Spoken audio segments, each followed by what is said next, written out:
Bonjour, vous avez obtenu Fréminer complètement par hasard ou alors il vous intéresse? Eh bien cette vidéo est faite pour vous.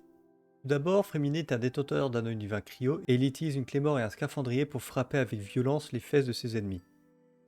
Au niveau de ses attaques normales, il enchaîne jusqu'à 4 attaques.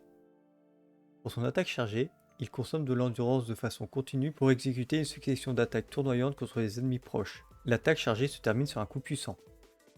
Pour sa compétence élémentaire, pressurisation des flots, Fréminer effectue une attaque ascendant infligeant des dégâts cryo et le fait entrer dans l'état indicateur de perce pendant 10 secondes. Dans cet état, sa compétence élémentaire devient un concassage pressurisé. Le concassage pressurisé exécute différentes attaques selon le niveau de pression de l'indicateur de perce, puis annule l'état. Au niveau 0, il effectue une coupe verticale infligeant des dégâts cryo.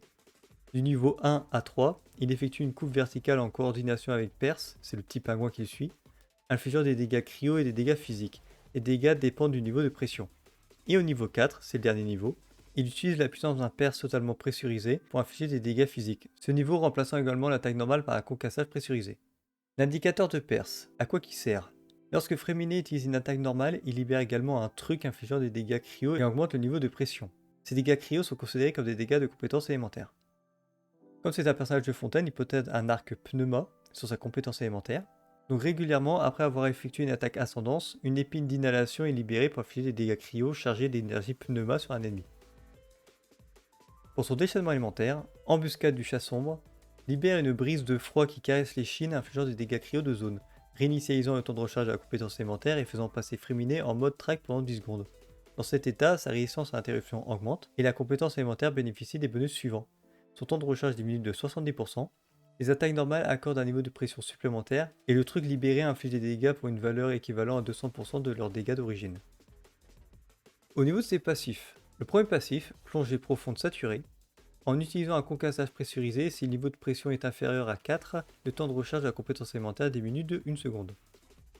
Son deuxième passif, condensateur parallèle, lorsque Fréminer a déclenché une réaction de brise-glace sur un ennemi, les dégâts infligés par le concassage pressurisé augmentent de 40% pendant 5 secondes. Brise-glace, c'est quand un ennemi est complètement gelé et que vous le frappez avec une clé mort. C'est ça le brise-glace. Étant donné que c'est un 4 étoiles, je vais présenter ses constellations, parce qu'il y a plus de chances que vous ayez des constellations de Fréminer que de Tartaglia par exemple. Sa première constellation, le taux critique du concassage augmente de 15%. Pour sa deuxième constellation, utiliser un concassage ressort 2 points d'énergie élémentaire. Si un concassage avec un niveau de pression de 4 est déclenché, 3 points sont restaurés à la place. Pour sa troisième constellation, c'est le niveau de l'attaque normale et chargée qui augmente de 3. Je crois que c'est le seul personnage qui fait ça.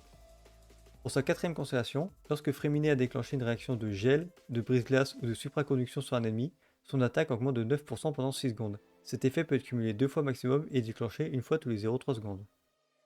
Sa cinquième constellation augmente le niveau d'aptitude de la compétence élémentaire de plus 3. Et la dernière constellation, lorsque Fréminer a déclenché une réaction de gel, de brise-glace ou de supraconduction sur un ennemi, ses dégâts critiques augmentent de 12% pendant 6 secondes. Cet effet peut être cumulé 3 fois au maximum et déclenché une fois tous les 0,3 secondes. Au niveau de ses équipements, pour ses armes, nous avons sa meilleure arme qui est l'Ode au champ du vent. L'épée a une attaque de base élevée et inflige beaucoup de dégâts physiques, augmente l'attaque et améliore également l'ensemble de l'équipe. Pour ses armes 5 étoiles, nous avons la fierté de la voûte d'azur. L'arme a aussi une haute attaque de base, Fréminer aime bien ça. Le passif est utile, mais la statistique recharge d'énergie n'est pas très nécessaire pour le personnage.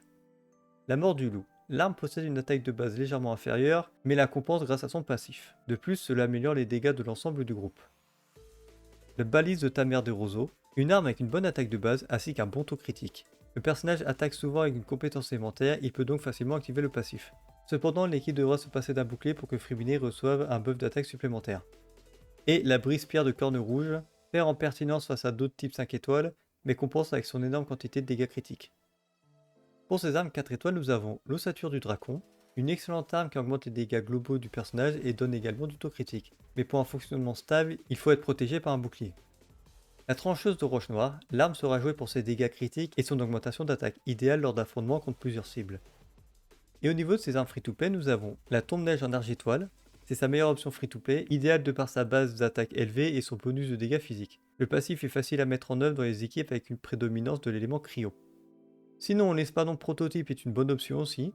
L'arme est facile à obtenir à n'importe quel niveau car elle est obtenue grâce à l'artisanat dès le début du jeu. L'ombre tidale, l'arme permettra d'avoir un bon montant d'attaque si Fréminer reçoit régulièrement des soins. La grande épée céleste, L'arme fournit beaucoup de bonus de dégâts physiques pour une 3 étoiles, de plus il augmente aussi l'attaque. Et l'épée de la raison, si vous n'avez rien d'autre, le passif de l'arme reste intéressant. Au niveau de ses artefacts, optez pour un set Flame, c'est le meilleur set pour Fréminet, lui offrant une forte augmentation de ses dégâts physiques ainsi que de l'attaque. Il pourra facilement activer le bonus de l'ensemble 4 pièces et le maintenir actif à tout moment. Si vous n'avez pas un set Flame complet, c'est pas grave. Vous pouvez partir sur 2 pièces physiques et 2 pièces physiques. C'est une bonne option si vous n'avez pas un ensemble complet. Ou alors vous pouvez partir sur un mix de sets 2 pièces physiques, 2 pièces attaque, ou 2 pièces attaque, 2 pièces attaque, ou 2 pièces physiques, 2 pièces cryo, etc., etc. Si vous n'avez pas de pièces physiques tout court, alors faites au mieux avec ces mélanges foireux. Au niveau des statistiques à avoir sur ces artefacts, il vous faudra pour la fleur et la plume en stats secondaire de l'attaque %, du taux critique, du dégât critique et de la recharge d'énergie. Pour le sablier en stats principale de l'attaque % et en stats secondaire du critique et de la recharge d'énergie. Une coupe en dégâts physiques et en stats secondaires de l'attaque, du critique et de la recharge. Et pour le diadème, vous aurez le choix en stats principal entre du taux critique et du dégât critique en fonction de ce qui vous manque pour l'équilibrage des stats critiques. Et pour la stat secondaire, la stat critique que vous n'avez pas pris en stat principale, de l'attaque % et de la recharge d'énergie. Au niveau de ces équipes, quand c'est un personnage DPS physique, et d'une team supraconduction lui correspond parfaitement. Dans une team supraconduction, du coup, c'est la réaction de l'électro avec le cryo. Et un personnage électro, vous aurez besoin de Fischl, Beidou, Kukishinobu et Lisa pour les 4 étoiles. Lisa avec le tome Malice permet de soigner, et Kukishinobu est un healer. Donc déjà, ça peut être intéressant. Et si vous avez un compte plus investi, alors Yaemiko et la Raiden Shogun font très bien l'affaire. Et le dernier personnage est assez flexible. Soit vous partez sur un personnage cryo support, par exemple Layla ou Diona pour leur bouclier, ou alors vous partez sur un peu de soin, avec Mika et Diona qui soignent aussi. Sinon, vous pouvez vous passer du dernier personnage cryo et le remplacer par le Zong avec son énorme shield, ou alors Bennett pour son buff d'attaque. Attention, évitez d'avoir Bennett CC, sinon vous cassez votre team. Étant donné que Fréminet a quelques passifs autour de l'effet brise-glace, et du coup vous pouvez faire une team qui est concentrée juste sur cet aspect-là du personnage.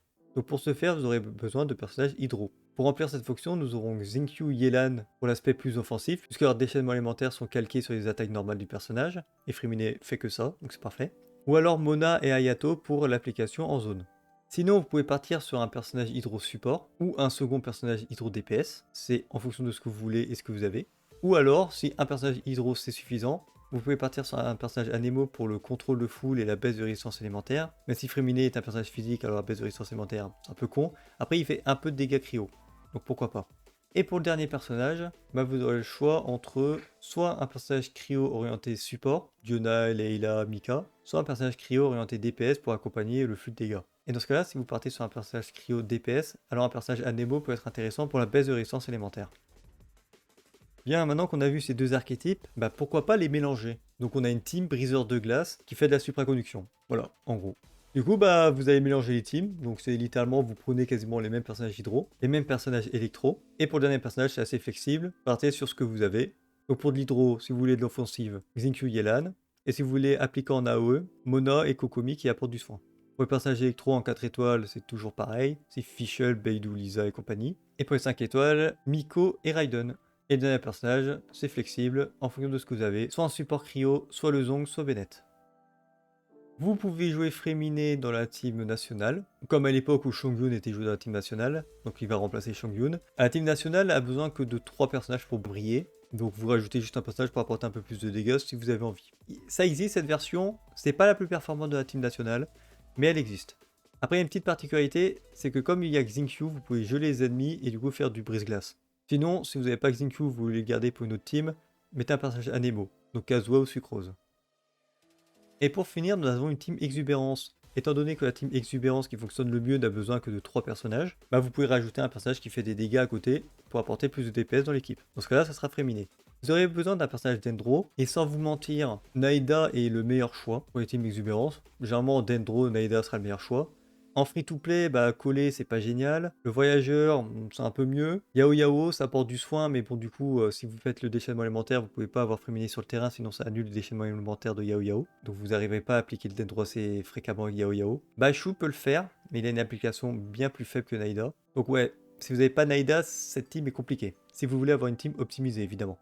Pour le personnage hydro, donc Xingqiu Yelan, puisqu'ils accompagnent les attaques normales de Fréminet, ou alors Kokomi pour son soin et l'application énorme qu'elle a. Et dernier personnage, ça sera soit Raiden Shogun, soit Kukishinobu, avec une petite préférence pour Kukishinobu qui permet de faire du soin. Après, si vous avez la Raiden et que vous voulez frimer, prenez la Raiden. Donc voilà, j'ai à peu près fait le tour. Alors au niveau de son apparence, c'est vraiment pas les personnages de Fontaine que je préfère, là, les trois frangins. Donc moi je le trouve pas ouf, voilà.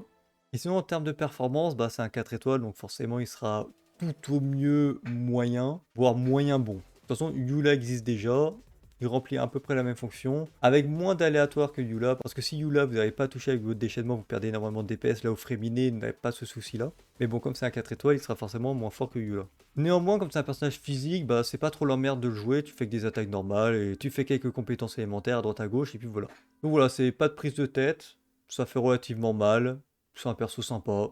Si vous voulez pas vous emmerder trop dans le jeu, bah invoquez-le.